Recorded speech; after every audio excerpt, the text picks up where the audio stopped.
I want to start off with this one that I feel is the most important and relevant from, related to our community. How do we appeal to the youth when they're constantly bombarded with the things that appeal to them more than Islam? How do we make Islam cool?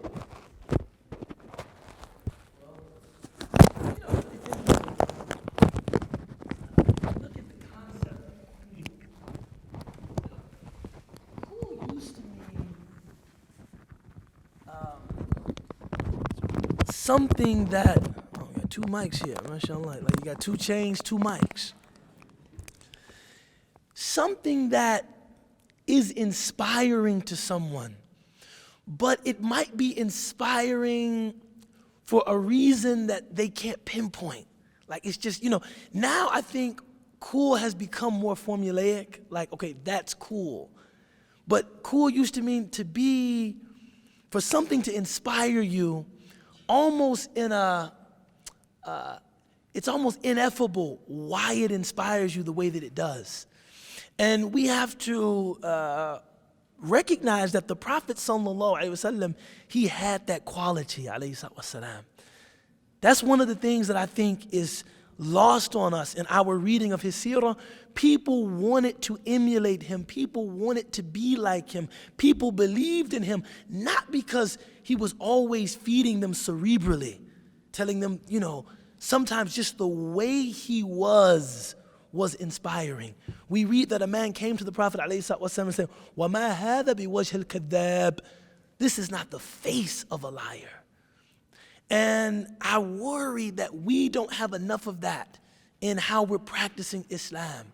Many of us have submitted to this idea of kind of this post-enlightenment idea that human beings are just rational creatures. This isn't true. Actually, much of what moves us is pre-conscience, meaning even before you start rationalizing, you are already locked in, you're already moved. Now, the people who know this best are people that work in marketing. This is why you never see a commercial where someone is trying to convince you to buy something that we don't need. A person is never there with a scientist telling us all of the pros, all of the medicinal or health benefits to buying the product. No, they're appealing to what? Imagery. You're looking at that spread in the magazine, and that image, you say, wow, that person, there's something about that. And this is how you're drawn in. And we can't forget that this is as much a part of being human as rationalizing and mulling over arguments. And we have to practice Islam in a way that is inspiring. And it doesn't mean that, we have to find what is cool out there. It's like one of my friends said that his son is such a copycat that he says, that guy is cool, so to be like him is being cool. No, you have to be yourself. You're only going to be inspiring to someone when you are living in your truth. And I don't say that in this hyper-subjective way. We believe in the truth with a capital T. But I'm talking about the way that you express that with your style, with your particular inclinations and proclivities, and the way that you like to speak and what you like to read. Finding a place for that expression in the truth with a capital T. La ilaha illallah Muhammadur Rasulullah. This is how you will be cool, because you will appear seamless. See, many of us, the reason why I think it's very difficult for us to practice Islam in an inspiring way, because we appear so conflicted. We have, it's like we want to adhere to our faith, but we also want to be culturally relevant. And one of the things that I think will lighten some of your burden, inshallah, is that the Prophet sallallahu alaihi wasallam, we read that he used to pray istikhara li kulli amr, kabiru wa sagir, big and small. And that he would teach us salat al-istikhara like he would teach us a surah from the Quran. This is in Sahih al-Bukhari. What does that tell you? What does that tell you about the Prophet ﷺ? That if he's praying istikhara regularly, he's teaching other people to pray istikhara. What does that tell you? Some of you are thinking that everybody was trying to get married. I don't know, Some people think istikhara is just for marriage, you know what I'm saying? No, it tells you that even the Prophet ﷺ did not have all of the answers. Even the guidance that he was upon ﷺ did not obviate. It did not remove the need of seeking God's guidance, seeking God's help when he didn't know which way he was supposed to go.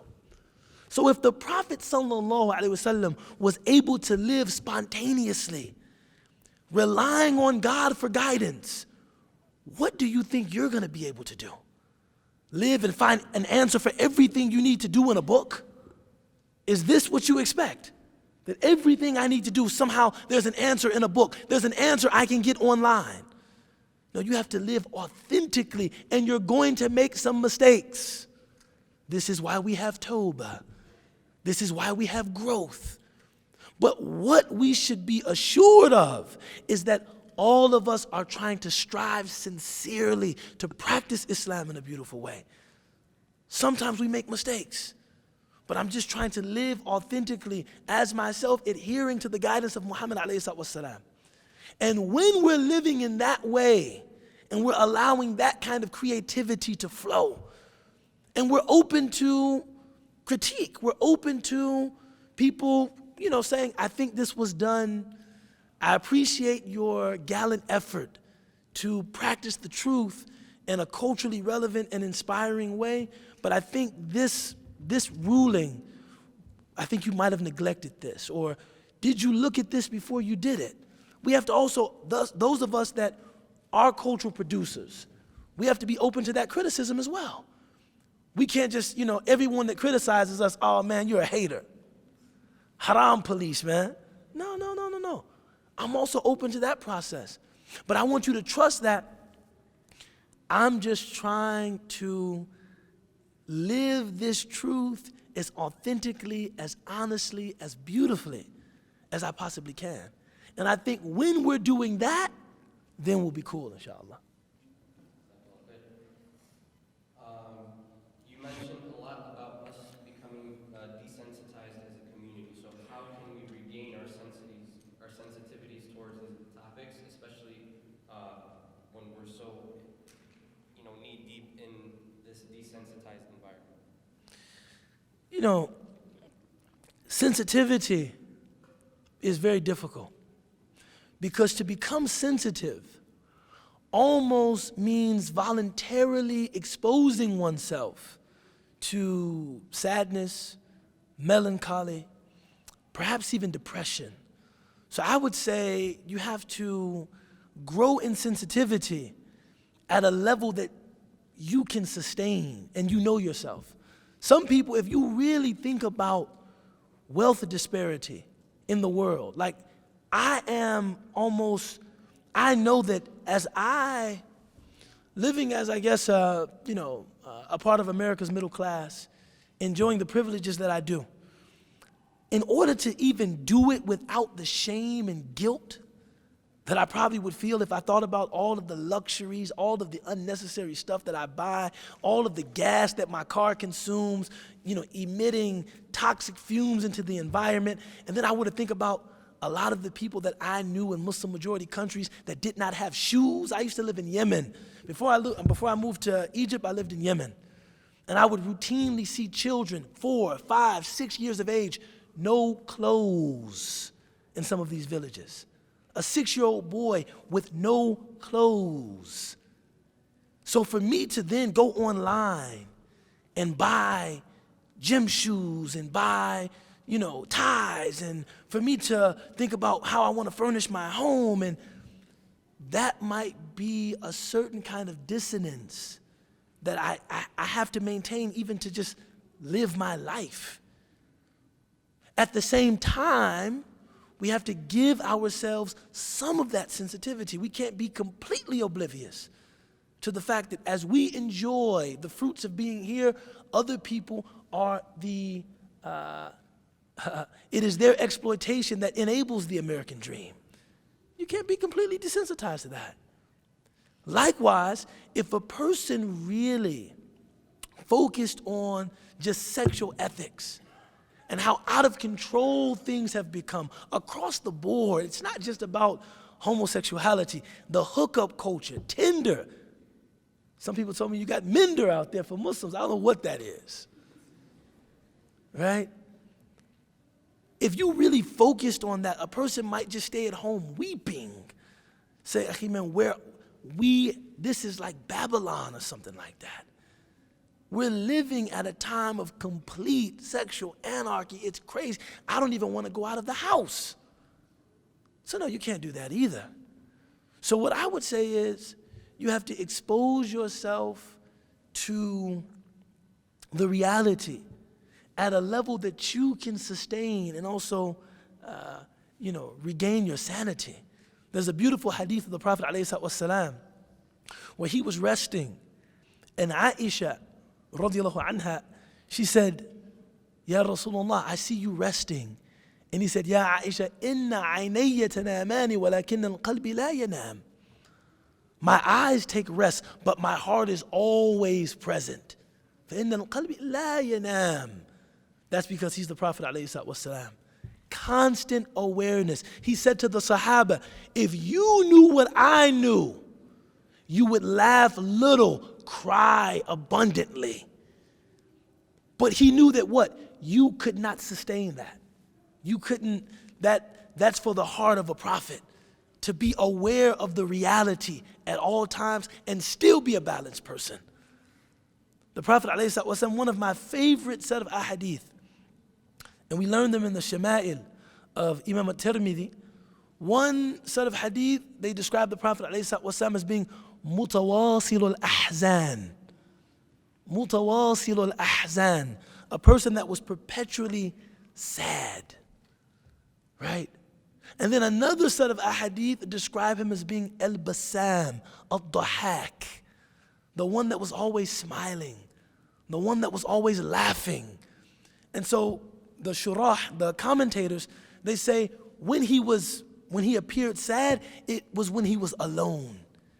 Deeply contemplative, deeply reflective. Focused on the reality. But when he was in the company of other people, always laughing, always smiling, always trying to see to it that they were having a good time. The problem with our community is we have inverted the sunnah. We go to parties to show our seriousness. Everybody's laughing, Eid Mubarak, we're like, how can you laugh with what's going on in Philistine? You're completely desensitized, just stuffing your mouth with maqluba. People are struggling over there. And then we go home and we're watching Veep and House of Cards and the Bulls game. MashaAllah. What is this? It's supposed to be the other way around. When you're in the company of other people, don't be a killjoy. Allow people to enjoy themselves, smile, laugh. But when you go home and you're in the privacy of your own home, then focus on deepening that sensitivity. Man, it's crazy out here. What am I going to do? And if someone comes to the door, you're able to switch. This is the sunnah. These are the subtleties of the sunnah. You're able to switch, mashallah, man. I'm so glad you came over, man. Sit down. What do you want to do, man? You want to watch the game? You want to just talk? And then if that person leaves again, then you're back to, what am I going to do? How am I going to make a difference? How can I inspire change? You see, heightening and deepening that sensitivity. But we don't have to do it in public. See, this is the sunnah of the Prophet ﷺ. I'm going to squeeze in one last question here. I think many of us could probably relate to, especially the youth here, high school, college age, trying to figure out what you want to do with the rest of your life. Took me a while too, but I'm still trying to figure out myself. Wallahi. You mentioned the impact C.S. Lewis made. How do we bring about the Muslim C.S. Lewis's when there's so much pressure around us for everyone, for example, to be a doctor? You know, it's subhanallah. It's a sign of a community's maturity when it begins to recognize the importance and relevance of cultural influence and soft power. Now, yes, if you're looking at kind of like a Maslow's hierarchy of needs, material stability should come first. That should come first. Now that we have people that have, done well enough to establish some segments of our community materially. But after the establishment of material stability, then you start thinking about cultural influence. So I see it as just a sign of our community maturing. That, okay, now that we have some money, and we have physicians, and we have engineers, and we have lawyers, and now by the way, business people, I actually list business people among cultural influencers. Progressive business, I think entrepreneurs that are able to do business well and in a way that reflects our values, these people should be supported, they should be championed. This is a segment of our community that we sorely neglect. People that are thinking of ways to enter the marketplace, impact those markets, and showing our community that one can do well and do khair, and do right. We have to empower those people. But we also have to empower our cultural creators, man. And one of the ways that we empower them is that we need religious leaders that are willing to enter into conversation with creatives, man. It's, I will say, in my experience, very few religious scholars understand the calling of a creative person. And very few religious scholars know how to dialogue with the creative person, pushing them to make their art conform to the beauty of the sunnah of the Prophet ﷺ, but also allowing them to express what it is they're thinking about expressing. I remember being in Azhar, and of course, somehow in a fiqh class, we stumbled around to music. I always say that if you talk about moons, music, and meat, you have encompassed 95% of Muslim public discourse. You talk about moons, music, and meat, right? We came around to music. And mashallah, this particular alim was permissive, saying that, music, if it doesn't encourage people to do things that are immoral, if it doesn't distract people from their religious duties, there may be a wajh, there may be some aspect in our fiqh that would allow it. And I said, Sheikh, I appreciate that. And I do appreciate that we are, first and foremost, a moral community. وَمَا بُعِثْتُ إِلَّا أَنْ أُتَمِّمَ مَكَارِمَ الْأَخْلَاقِ. The Prophet ﷺ said, I have not been sent except as a person that perfects moral traits of character. So we are a moral community. I said, but Sheikh, when I look at a piece of art or I listen to a piece of art, I'm not just assessing it according to whether it encourages morality or immorality. I'm looking at whether or not it illuminates something true about the human condition. Something that I'm trying to access about what it means to be a human being. And the Sheikh looked at me and said, man, that's American stuff, man. That's American stuff. Either it encourages people to do haram or it encourages them to do halal. And that's all I know. And I realized, and I realized that, okay, this is not a discussion I could probably have with someone at Azhar.